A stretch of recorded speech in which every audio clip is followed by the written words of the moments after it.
the President of the United States is beyond infirm. He is truly, John Podhoretz says senile. I don't think senile. I think sort of perpetually confused and incoherent. But he has moments of lucidity. Last night was not one of them.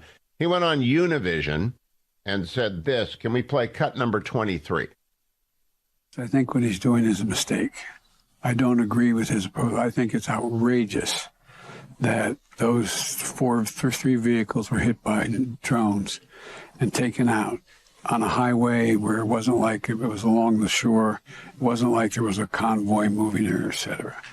So what I'm calling for is for the Israelis to just call for a ceasefire, allow for the next 6-8 weeks total access to all food and medicine going into the country.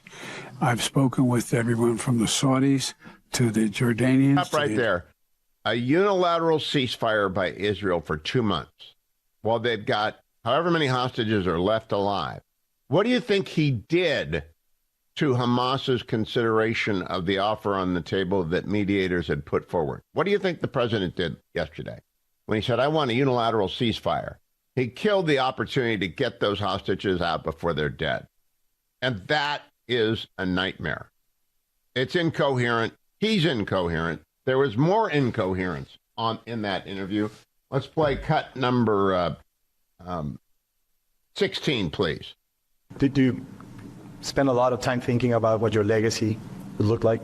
Well, I hope the legacy is that I kept my word, that I said that the reason I was running was to help change the life of ordinary people and reduce the prospect of war.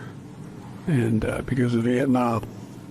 And when I ran, I said that I was once asked, well, why when I was 29 years old, said it must be a secret.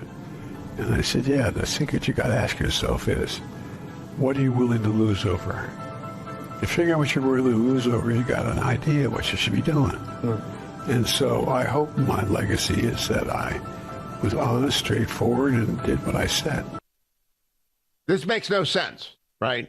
Vietnam, it's like my 8-track tape of Pure Prairie League was still working.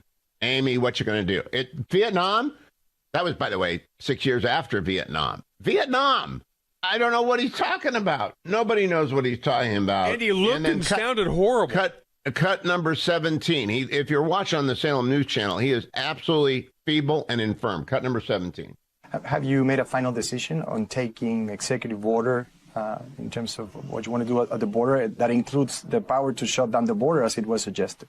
Well, it suggested that. We're examining whether or not I have that power. I would have that power under the legislation when the border has over 500,000 people, 5,000 people a day trying to cross the border because you can't manage it, slow it up. There's no guarantee that I have that power all by myself without legislation. And some have suggested I should just go ahead and try it. And if I get shut down by the court, I get shut down by the court. But we're trying to work through that right now. Now, you got to think that he did not wait for the court's approval on student loan forgiveness, and they rebuked him, but he did it anyway. And he's doing it again, and it's still unconstitutional. And he is just obviously making stuff up at this point. I really do think he has lost it. God save this country until January, because you can't vote for him again. I don't care if you hate Donald Trump from morning till sundown, and then dream about hating Donald Trump all night long. If you care about this country, if you care about yourself, your children, your grandchildren, their children, you've just got to vote for Donald Trump.